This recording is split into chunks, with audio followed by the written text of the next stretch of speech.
Welcome back, or welcome if you're just joining us. This is the France 24 debate. We're looking at the stakes and the money involved in the U.S. Race to the Republican nomination and beyond. And with us to talk about it, Stuart Haugen of Republicans Abroad, Zachary Miller of Democrats Abroad, Josh Krasauer of the National Journal, who joins us from Washington, D.C., and Régis Le Sommier of Paris Match News Magazine.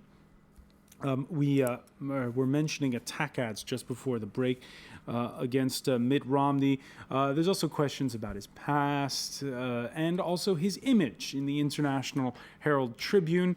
Chapat there alluding to sort of a silver spoon image. There he's saying, we're going to buy back America, and one of his aides is saying, take back America. Again, Josh Krasauer, how much... Can there be more enthusiasm? Can enthusiasm grow for the man Mitt Romney as this campaign grows?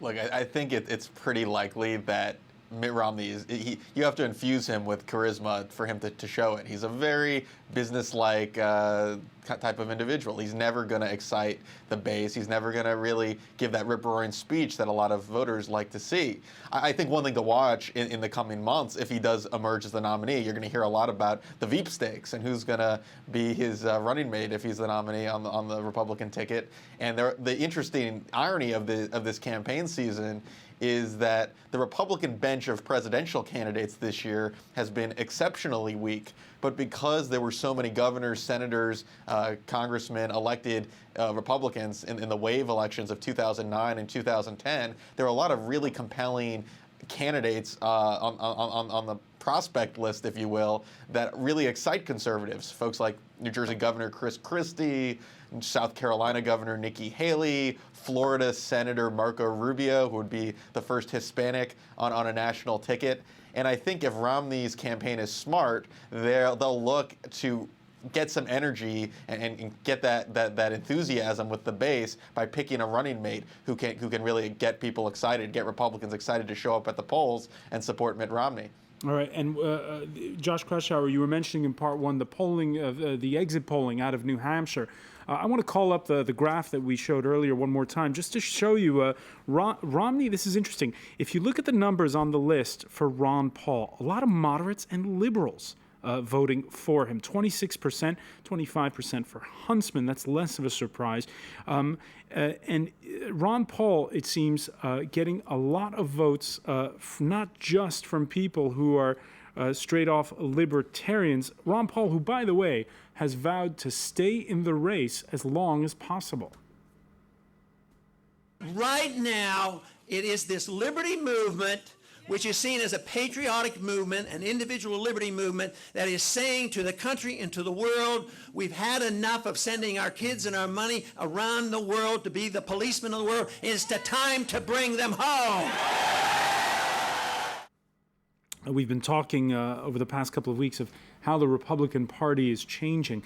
The ideas of Ron Paul, radically free marketeer, I guess is how you describe it to a wider audience. Pretty classic libertarian, yeah. How much traction are they gaining within the Republican Party? I think that you almost have to characterize Ron Paul's vote, the votes cast for Ron Paul, as a statement of directional support. I don't think as many as 25% or 23% of Americans at any level are going to go in support of Ron Paul. I don't see him winning the nomination, and I know he can't be president of the United States. That's Stu Haugen speaking, not the Republicans as a whole. But I just don't see that happening. My sense is that he represents a pole of ideology that has enough of taking care of the world, enough of wasting or spending our fortune around the world when nobody else spends theirs, spending on the military that is higher than the next 10 combined. I think it's a statement of ideology. I don't think it's a real statement of personal support. But then, but I would add something. It is a traditional trend within America, between isolationism and interventionism. It's a cycle, yeah. It's been something in American political culture for quite some time.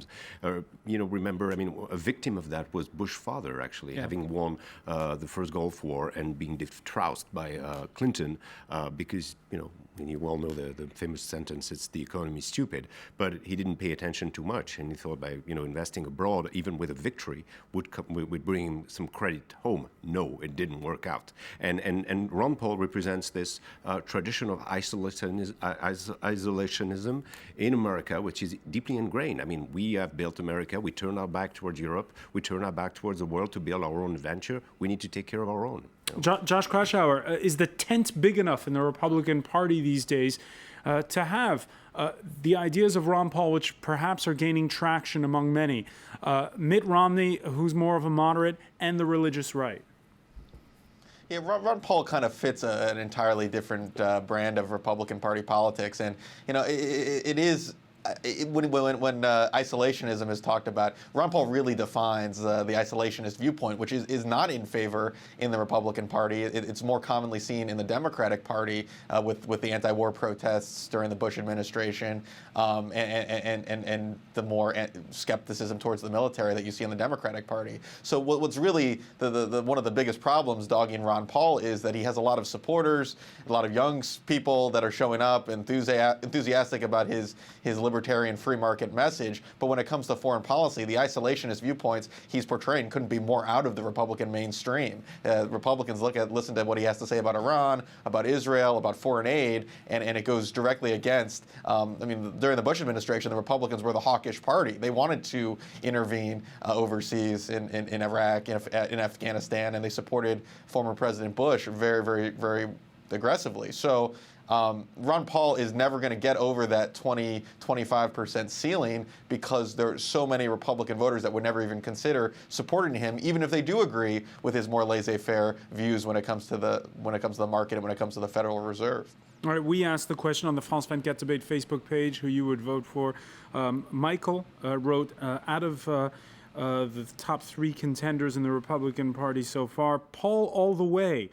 Dislike most of his ideas, but he's the only one who would act on principle. Eric says of the Republican nominees, Huntsman perhaps would be the best president, even though he won't win.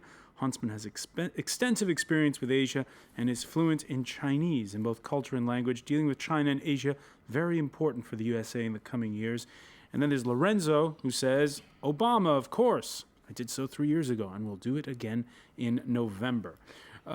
We see how really there's, again, for those people who don't follow American politics, there's two races. There's the race to the nomination, and there's the race to what's coming up in the fall. And along the way, it's a very long, protracted process.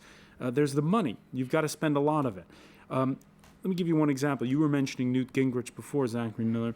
According to the Federal Elections Commission, Newt Gingrich has $2.9 million to spend for South Carolina, but already he has what's called super PAC money that's bought him $3.4 million in TV ads for South Carolina. These super PACs, these political action committees, what exactly is this about? It's another loophole whereby very rich individuals can give money to the candidates they want. A billionaire just gave a PAC money in the tune of $5 million to Newt Gingrich, and so he's going to have a lot of money. Rick Perry's still going to have a lot of money. They're going to use this money to continue their fight. I don't know, really what the numbers are for everyone else. But just getting back before you totally leave Paul, I think that Ron Paul is the only Republican that actually pulls away Democratic voters, pulls from the Democratic base. But the Republican Party would never get behind him because his ideas are too radical for mainstream Republicans. And also, it's the only time I've ever heard two candidates, I heard Newt Gingrich and Michelle Bachmann say that they would not support Ron Paul as a nominee, that he's dangerous. And usually you don't have that kind of visceral reaction to another candidate. You say everyone on the stage is better than the President Obama. But that's not been the case with Ron Paul, so that's why he doesn't have really a chance. I want to get back to the money issue, Yeah. and maybe Josh Kraushaar, with these so-called super PACs, is it possible that Romney's not the only one with big purse strings? Romney's not the only one with big purse strings. Newt Gingrich, one of the wealthiest Republican donors, Sheldon Adelson, who owns a bunch of casinos in Las Vegas, is donated several $1 million to his super PAC, and he's going to be spending that money in South Carolina to pulverize Romney and his business record and his record at Bain Capital. So, but it's undeniable that Romney has the support of the establishment and a lot of his allies, his well-heeled allies, starting with folks like Karl Rove and other folks in the establishment, clearly prefer Romney, and they've gotten allies to help give him money independent of the campaign. And I think the hidden story of the super PAC and a lot of these other outside groups for 2012 is that they will allow Romney to match Obama, or at least come close to matching Obama in financial power. And, Well, that's and everyone's the key, talked isn't it? about. Absolutely, everyone. Isn't that the key? There's been a conventional. We're talking about this massive money coming in on the Republican side, and we're talking about possibly matching Obama. Now, you have to remember that the unions spent $600 million in the last cycle to elect Obama, and they dedicate themselves to spending more than that this year. This is union money. It's no different than PAC money or corporate money. Those people working the Assembly line are not making choices to vote for Obama or to spend their money on Obama. Their leadership is, because they're getting it back in increased contracts, not closing places that should get closed, jobs set up for life. There is something really wrong when we worry about super PACs and corporate money coming in, and we don't worry about union money. I think it all has to go eventually. I just don't know how to do it because the Supreme Court has decided that this is a freedom of speech issue. But the unions spend more money than the super PACs, right? Well, I slightly disagree. I mean, the last time with Obama, on the issue of whether they spend more or whether it's good or bad. No, I think they're going to spend probably equally the same. Well, they certainly spent a heck of a lot more in 2008 than anybody else did. In 2008, they had, you got to give them credit for that. They built from, grassroots movement where they come. Obama's money did not come from grassroots. It a came lot from of it. Wall Street and unions. It did not come from the It grassroots. was new. Even Karl Rove praised that. I mean, let's be honest with that. I mean, going to the he was able grassroots to is put one you thing, up. but that's not where his big money. Less than 35% of his money came from grassroots donations. Don't lose sight of that. 65% came from Wall Street and from the unions. Seriously. Josh Kraushaar, have the rules of the game changed since 2008? Absolutely, and I think the one underreported story on the Republican side is you're seeing these outside groups.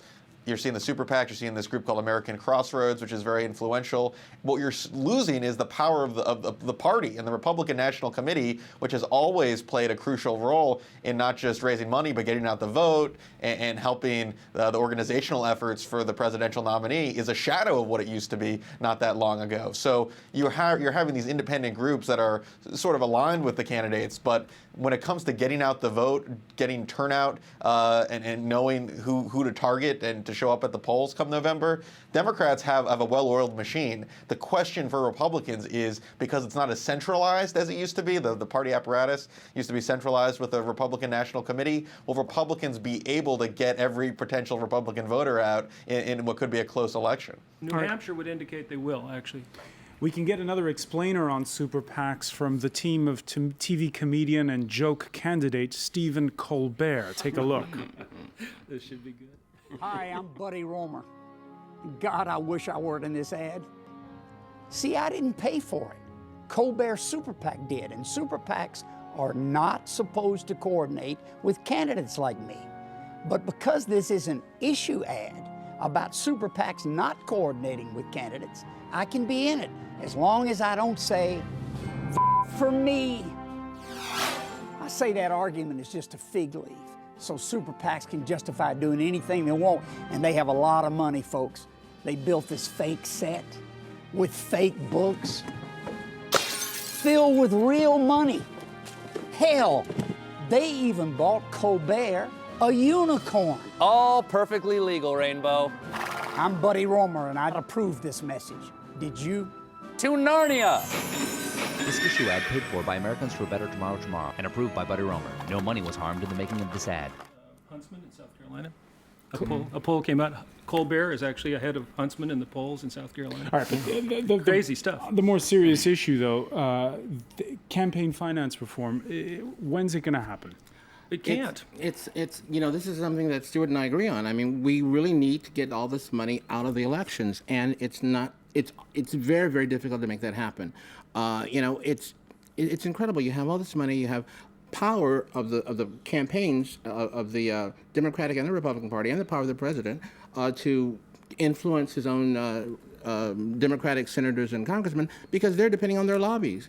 The problem right for now their is money for the re-election. It's a constitutional issue. The Supreme Court has decided this is protected free speech, and until the Constitution is amended or the Supreme Court changes its role pretty dramatically, and if it changes to the left, all they'll do is get rid of corporate money and try and protect union money. Somebody's got to get rid of all this money. In today's day and age, when you can go on the internet and have viral campaigns on Facebook and Twitter that go around the world in 38 seconds, you don't need billions of dollars to communicate your message. We should limit this to the individual donation. And before we go, I just want to show you, 2008 was the first billion-dollar U.S. election campaign. Could that be chump change this time around? Let's see how much they've spent so far. Barack Obama, that's how much he's got in his coffers, actually, $745 million. That was 2008. And in 2012, Obama, close to 90 million, and it's 157 if you add from the Democratic National Committee. So we could see a lot of spending between now and the first Tuesday in November. I want to thank all of our guests for being with us today. Stuart Haugen, Zachary Miller, Régis Le Sommier, and Josh Kraushaar for joining us from Washington, Josh Kraushaar of the National Journal. And thank you for being with us here in the France 24 debate. Stay with us. Coming up next, it's time for business. And if you want to know how to spend it, Marcus Carlson will tell you. Stay with us.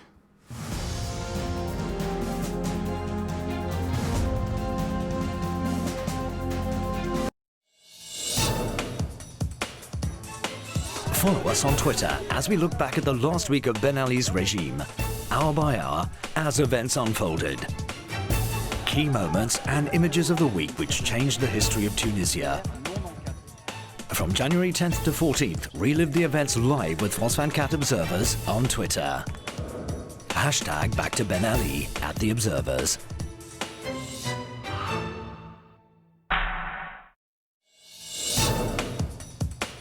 The base at Guantanamo Bay, as you've never seen it. Through the eyes of the residents of this strange no-man's land. Before it became an open-air prison, the American base employed up to 10,000 Cubans. Now, only 2 remain. Our reporters went to meet them in their villages that are surrounded by watchtowers, one of the last frontiers of the Cold War under a Caribbean sun. The Cursed History of Guantanamo, a reporter's exclusive, Thursday, 9:45 p.m. Paris time, on France 24.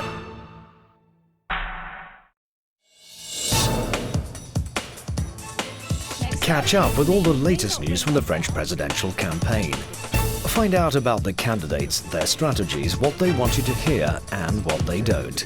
Go behind the scenes of the presidential campaign with France 24. Campaign Chronicles, every Friday live at 1:10 p.m. Paris time on France 24.